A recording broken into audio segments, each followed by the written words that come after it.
I'd like to introduce you to a legend in Irish aviation, Pierce Cahill.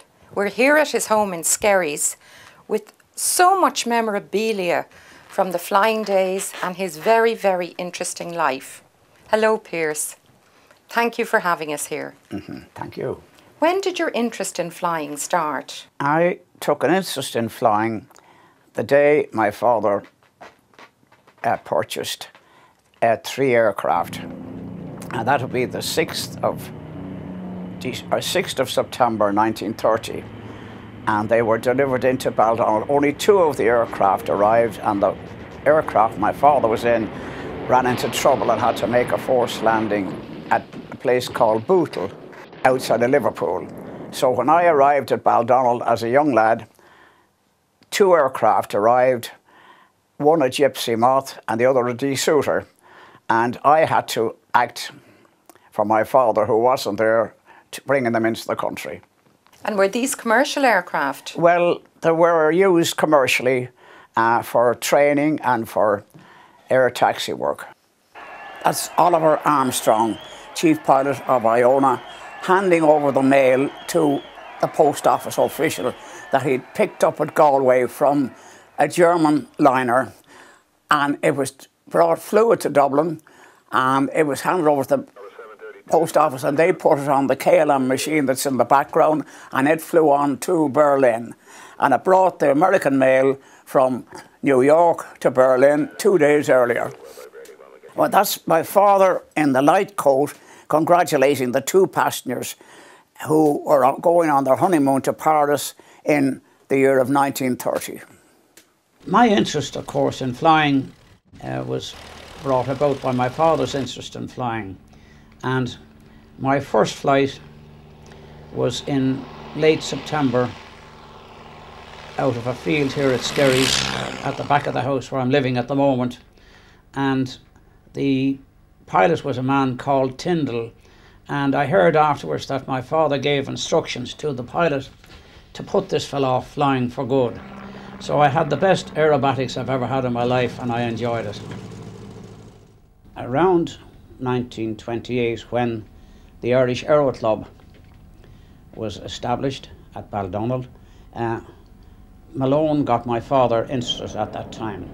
But my father never had direct dealings, or was never a member of the Irish Aero Club, although he had an interest in flying. His interest was that Malone encouraged him to start a commercial operation.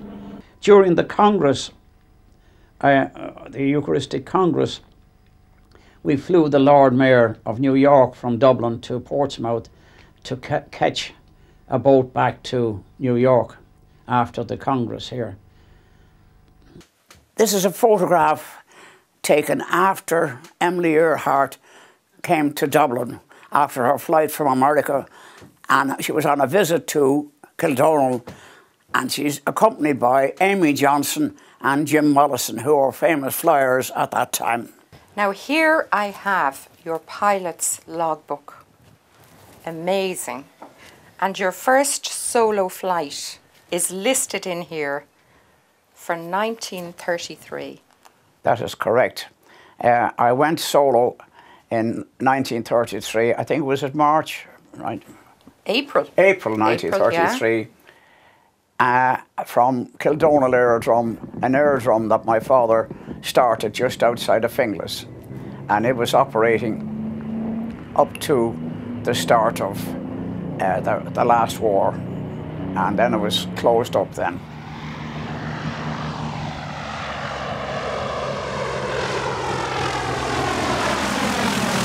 And during the last war, you were in the army, I believe. I joined the emergency. I was in the transport, and I was stationed in different places, west of Ireland, south of Ireland, Cork, Limerick, and I was in Dublin, and I even ran a turf convoy from Longford to Dublin for a while as well. A turf convoy? Yeah, carrying turf from the bog. Oh, right. And you were in the army when the bombs went off on the Strand. I was in Athlone the night North Strand was bombed. Actually, I was the orderly officer that night, and I was the first to get the information from the duty officer in Dublin, and I was amazed because there was an awful lot of activity going on in the country at the time, and there was a bit of a stand too after the bombing. McSweeney, I think it was OC of Western Command at the time, and he retired shortly after that. The information I got was that the North Strand there was bombing it, and there was a bomb dropped in the Phoenix Park. And at the same time, there was troop movements in the north of Ireland. A number of the battalions in Athlone and in the northern territory of the country were put on a stand too, not knowing what was happening. And it took a day or so to find out that it was only a big exercise they were carrying out in the north. It wasn't a raid into the 26 counties.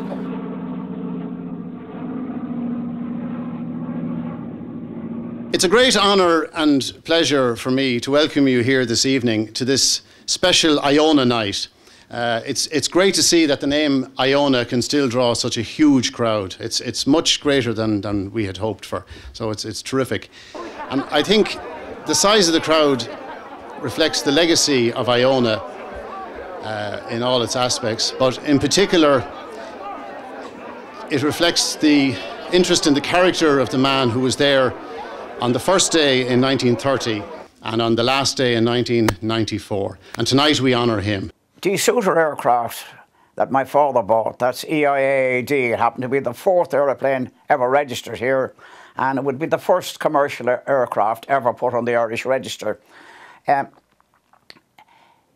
He purchased the aeroplane in 1930, and in the middle of 1931 he decided that the aeroplane wasn't suitable for the type of work that he wanted to do with the aircraft. It took a longer run to get off the ground than some of the gypsy-engined aircraft did. So he sold it, and it went to England, and then it went from there to Australia, and it ended up in Tasmania.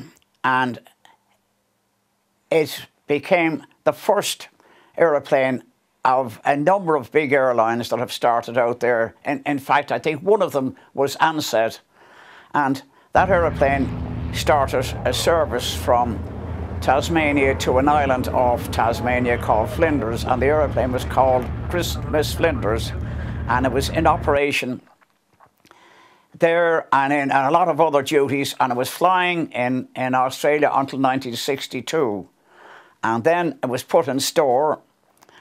And then it was brought back to Tasmania and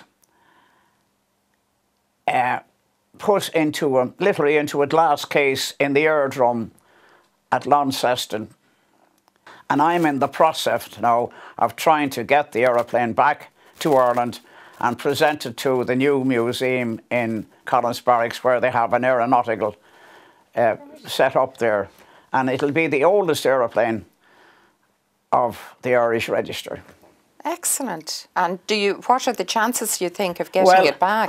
In fact, a letter or an email I received today from the curator of the museum in Tasmania is very encouraging. Like he says, the aeroplane is an antique as far as they're concerned, and it represents a lot of things, but he says he thinks it's more beneficial to Ireland than it is to them. So I'm working on that. Oh, that would be a marvellous addition to the museum. And in fact, to have it all worked out how I'll dismantle it and get it back, that's no problem. It's to get my hands on it is the main thing. Well, that was the question I was going to ask you. What way would you transport it? But you obviously have... Oh, yeah, I'll put it in the box and bring it back. And then put it back together again. Yeah.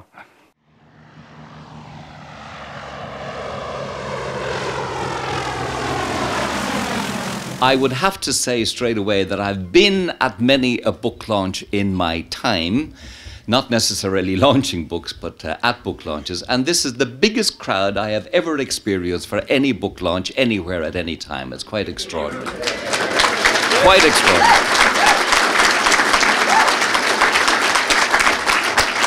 And that means it's nothing more and nothing less than a huge tribute to Pearse and the family and the airline and indeed the history of aviation in Ireland, because I know that the vast majority of people here gathered are connected in some way with aviation in Ireland, and that's a wonderful, wonderful thing. Even the department are here, because.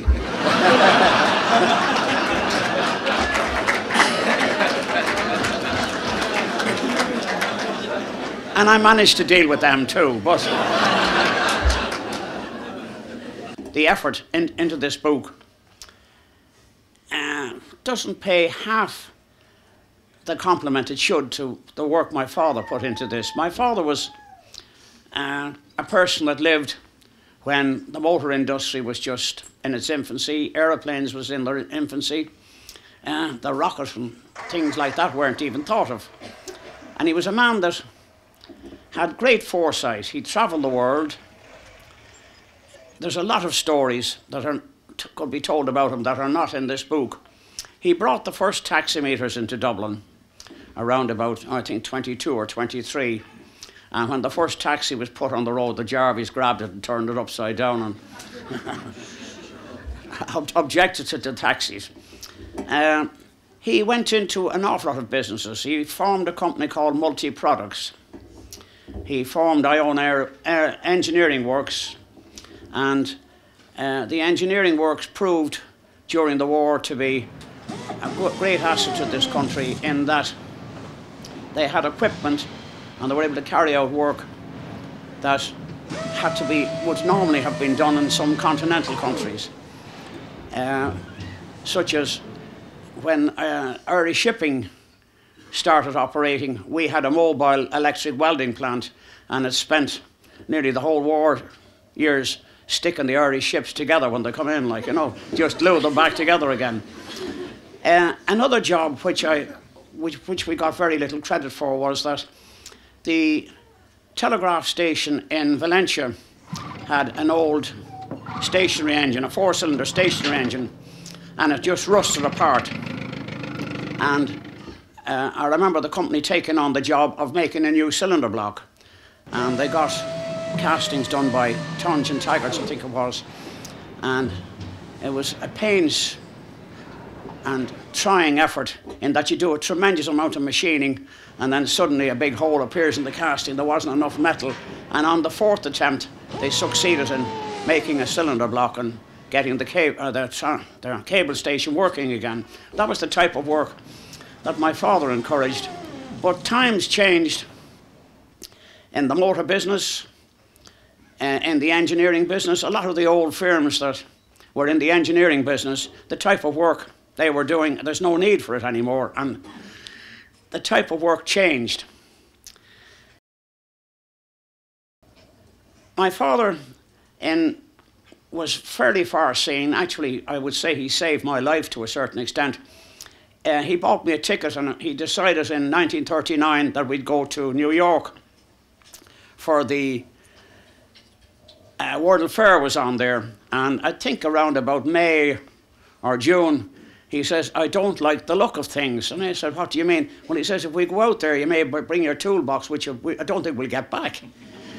So actually, I was delighted, because at that time I was doing a bit of car racing, and I entered for the Phoenix Park 1939 car race, which I was delighted not to go. But in any case, we were booked on a boat called the Athenia, and it was the first one to be sunk during the war. So I'd say that's where my life was saved.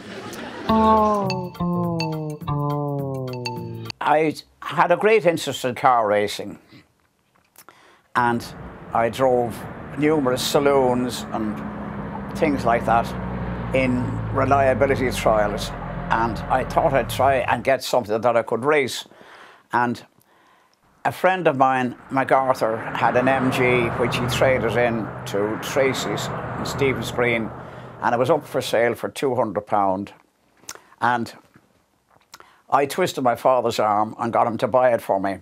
Got the car, and I entered it, I think, in 1937 for the Phoenix Park car race, which I finished reasonably well up. In 1938 and 1939, I drove the car in Tala. In the Phoenix Park in 1939, I finished second. And from there on then, the war put a stop to things until after the war.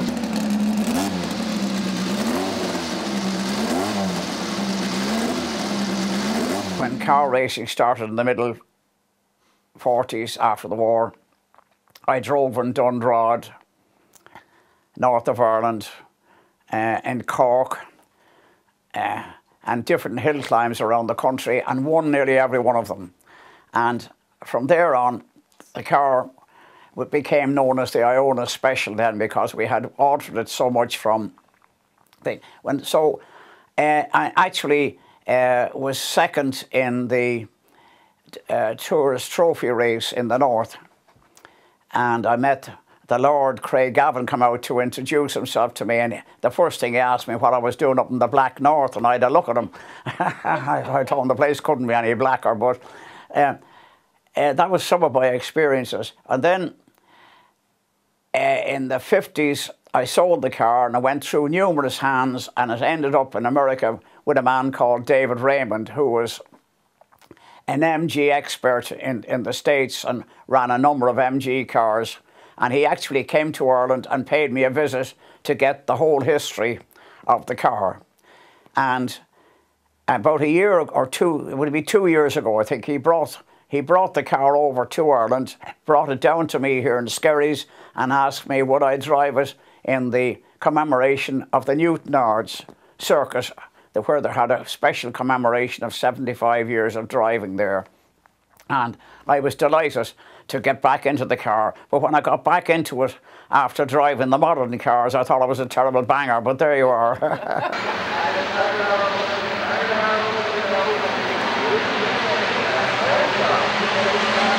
I had another experience in the motor racing, and I was the last one to drive up the hill of Kiltiernan. I upended the car and got my fingers caught between the steering wheel and the ground, and I was put into an ambulance, and the ambulance disappeared off into the mountains and got lost. I had to sit up on the back and tell them where to go. Yeah. My experience in flying, I've flown all over Europe. I flew to, I used to fly regularly to Rotterdam to an aircraft rally there, and the Aero Club in Rotterdam would reciprocate by flying over to Dublin. And I used to go to the Cognac rally, and it's one of these rallies that you have to be in your health, because it was the first time there was ever 8 glasses in front of me on the table, and I had to try them all. And before that, earlier on, you had been attending a tasting competition of different brandies and things like that, and I never saw so much drink in all my life carried out. In fact, I remember 2 blokes from, I think, Poland who were at the rally. They won the rally, and the prize was their own weight in brandy. So they were put on the scales, and they put on the other side the equal weight of brandy, and they had to tell the 2 wives to go home by airline so that they have room to bring all the brandy back. They had no room for them in the aeroplane. So that was my experience there. But as far as accidents go, I had one serious accident in a 182 which wrote the aeroplane completely off. I was attending it was the end of a famous conference of pilots and whatnot in this country from all over the world, visited here, and there was a final due in Cork, and weather and whatnot was against us going down there, but we went down and landed on a very short strip, and when I come in to land and touch down, I saw there wasn't a hope of stopping, so I attempted to overshoot. I got the aeroplane off the ground, but hit the top of a fire engine, and we set all the fire extinguishers off, and I ended up in a whole heap of trees with my friend Tom Farrington and Catherine Green. Lucky enough, we got out without any scrapes. Another incident I had was flying in Ulster, where it was a holiday weekend. I forget now that it was during the summer, and I paid a visit to the Parachute Club, and then I went from there. I went to Burr and paid them a visit because I had an aeroplane there flying with the club as well. And when I took off from Burr, I was heading for Kerry, and on the way the engine just suddenly stopped near Neenah, and I had a look down, and my instructor always said there's only one field that you're able to land in, and that's rightly below you. So I went in and made a perfect landing into this strip. I slapped myself on the back without a scratch. and I had no way of communication except by radio, so I managed to contact the machine at Burr in the air flying, and I contacted my radio and told him I'd forced landed, and he thought I was literally codding him, and he told me to F off. He says, don't be codding me. So I had an awful job trying to convince him that I had, but then when I saw the plane in the distance, I told him I could see him and pointed up. So he flew down, saw me on the ground, went back to Burr, and down came a rescue crowd, and they brought me back to Burr to Dooley's Hotel, whom I knew the staff there very well. And when they heard what happened, they just put points on the bar from one end to the other and said, you start here and you can go when you finish down there. And the funny thing about it was, you could get the exact date because there was a telephone strike and I wasn't able to use the telephone to tell anybody what happened to me. And when I decided then that if I was sent a message by the air, everybody would know that I had a forced landing, so I didn't want to do that. So a bit of jiggling and poking around by saying that I was stuck at Burr and I wanted a special spanner brought down from Dublin. I sent a message that way and they flew down from Dublin and picked me up. I had to send a truck to collect the aeroplane. And when did you leave the army, Piers? I left the army and went on to reserve in 1943. And the reason for that was I decided I'd get married. Right. And I had to apply to the army for permission to be allowed to get married. And the funny thing about it was, the day before I got married, I got a whiz-banger to report back for duty immediately. Well, that didn't happen. I went back the next day. And you had to go back the next day after the wedding? Yeah, I spent my honeymoon in Limerick, where I was stationed. Oh, right.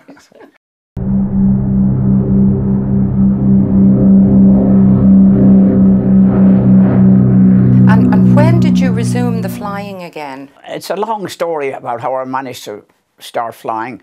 I was very interested in motor car events like reliability trials and a lot of car racing. And there was a friend of mine, Kevin Murray, in Sligo, and he happened to buy an aeroplane and found out that I knew how to fly, and he got in touch with me, and I went down to Sligo to his place and had a few flights, and that got me interested again. And from there on, I took an interest and went out to Derby Kennedy then to get my licence properly stamped so that I could properly fly under the new regulations. The regulations had changed an awful lot from the time I went solo. In fact, the requirement to have a licence when I went solo in 1933 was only 8 hours of flying and pass a test. And then it had been changed to 40 hours of flying and a whole book of regulations. And it was like the Road Traffic Act. You had to learn when to turn right and when to turn left and when to look behind you. It was probably to do with the different models of aircraft that had come online as well. Well, aircraft, of course, became a lot more sophisticated with all the modern equipment and radio and whatnot. There was, in my days, when I learned to fly, there was no radio in use at that time on aircraft. So you were on your own? On your own, exactly, yeah.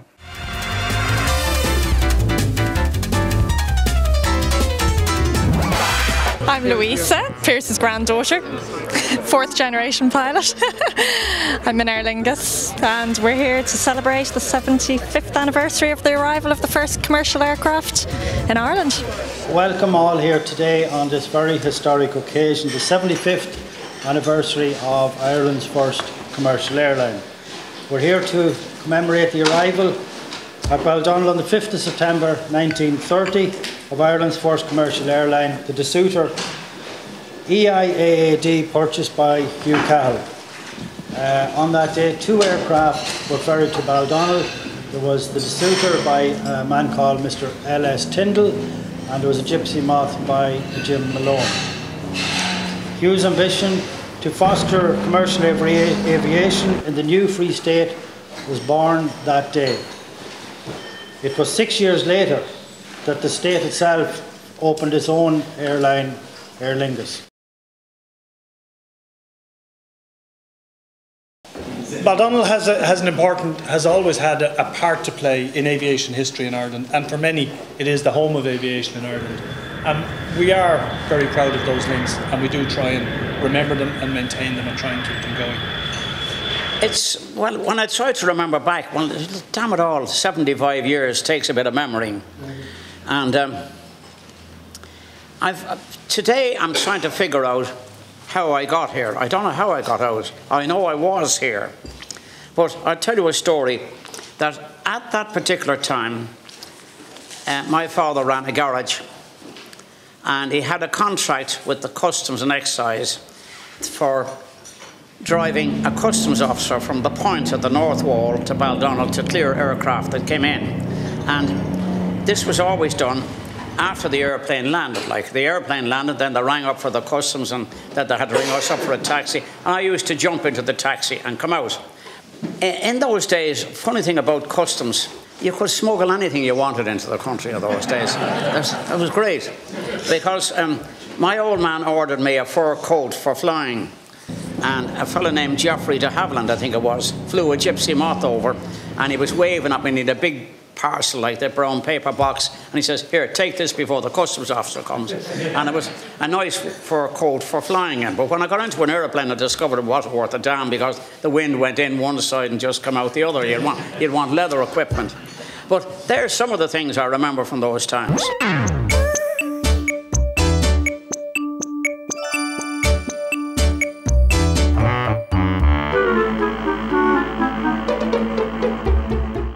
Incidentally, you notice that it was IONA National Air Taxis and Flying School. And I think a year afterwards, then the father formed a company and he called it IONA National Airways. But that is a replica of the aeroplane as it is, or as it was. Thank you very much. Yeah. And in 1956, almost a half a century ago, the IONA aviation was revitalised. Pearse set up his operations at Dublin Airport, where it expanded, reaching a peak in the early 1990s, when it was the second largest airline in Ireland, second only to our national carrier, Aer Lingus.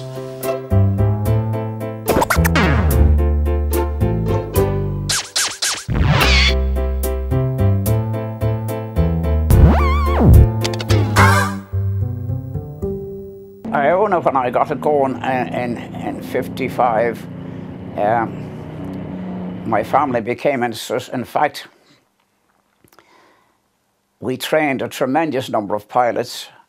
Son-in-law was flying with all these old big propellered four-engine airplanes, and then my granddaughter became a pilot in Aer Lingus. And she's living now out in Dubai, and her husband is a pilot with one of the Dubai Airways companies. He was trained by us in Cork, and another granddaughter of mine is working for Eurocontrol in Belgium and Brussels. And so we're in aeroplanes from all angles. You were saying that one of your aircraft was in a movie. Oh, a number of them. Actually, a number of them were in movies. One of the 172s was used as an air-to-air camera carrier for taking photographs of them flying during the manoeuvres that they carried out for the film in the Blue Max. And an old Ulster aircraft we have was used when it was kidnapping, I think, a German general or something like that. And it did a takeoff from Ballyfree airfield, where they had tufts of hay lighting to light the runway while they was getting off the ground.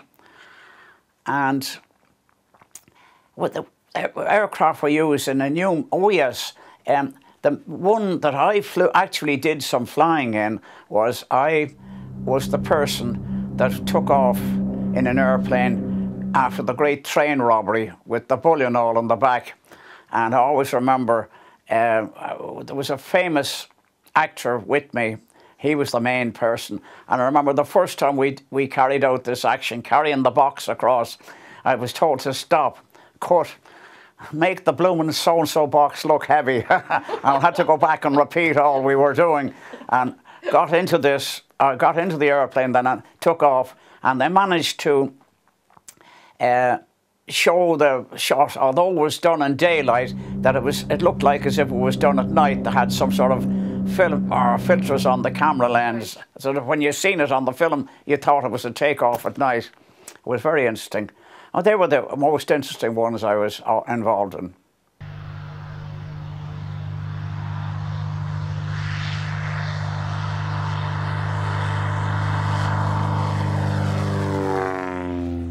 There was a company started up here, and they had the Piper Agency.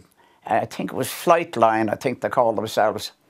And they brought they approached me to know would I assemble Pipers for them. So I said yes, I would. So they brought in, I think it was 12 Piper Cubs fitted with special spray gear for locust control and things like that. And I think they had sold them to Egypt or somebody like that. And I assembled them and did the final assembly then in the hangars at Dublin Airport.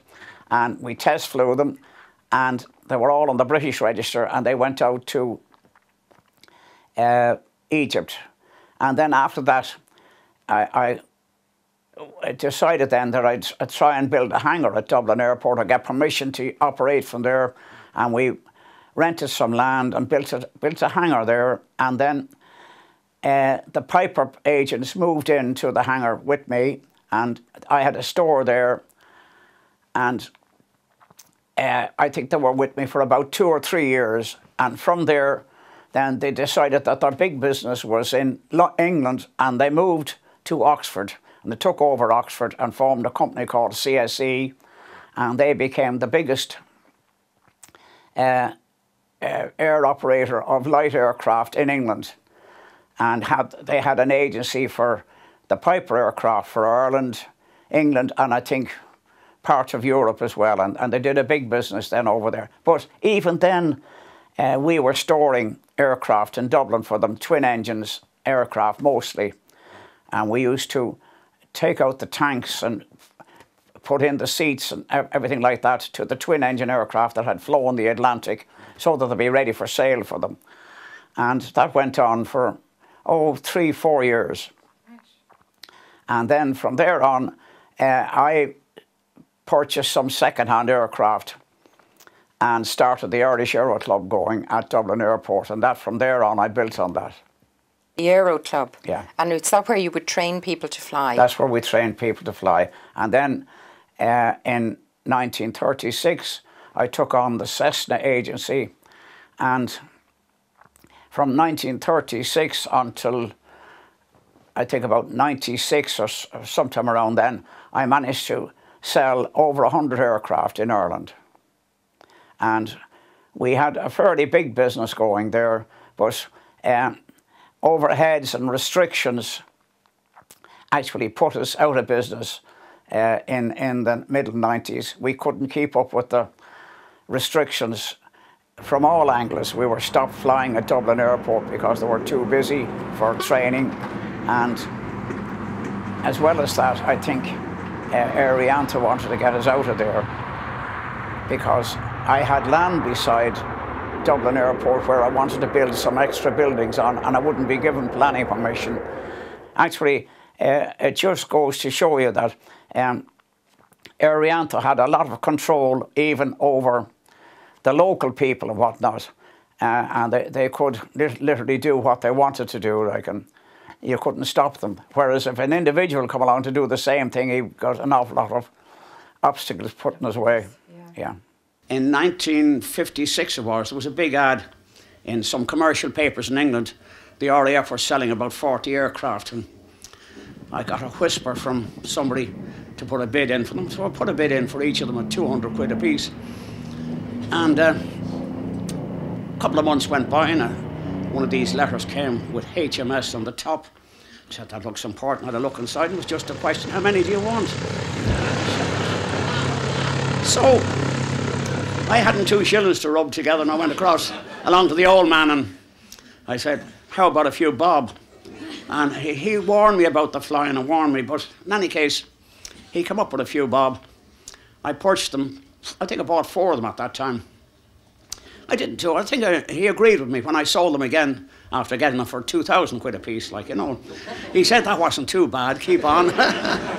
So that was my entry into the aeroplane business. Now the next thing, at that time, facilities here in this country weren't what you'd call encouraging for general aviation and light aviation.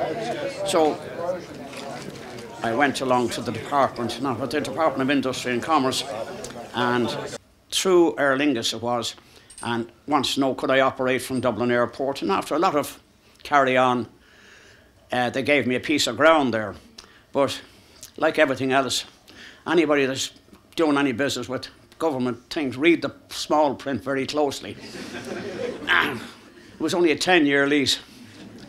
And the lease was very good, but when it came to renew it the second time, you want to see the jump. They're talking about jumps of 5 and 10%. It was 10,000% jump in the price. But I operated very successfully at Dublin Airport, but Dublin Airport became a place where private airplanes are no longer. It's verboten for them to go in there at all, actually. They're not wanted in the place. In fact, it's not a place for them in any case with all the heavy traffic. But I had a very successful time there. And during my time at Dublin Airport, I think, I'd hate to count the number of pilots, but there's a big number of them flying for Ryanair, flying for Aer Lingus, flying all over the world there.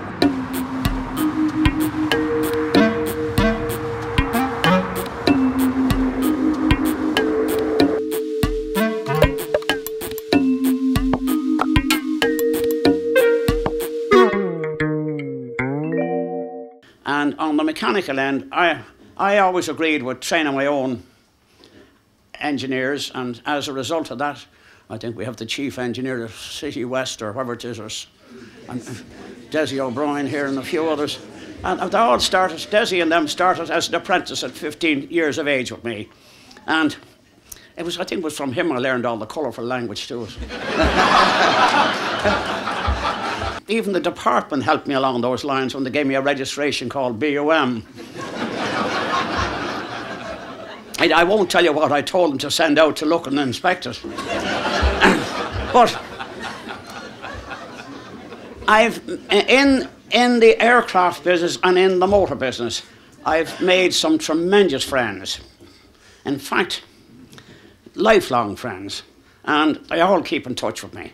And that is one thing that is, at my age, well, I like it. There's no doubt about it.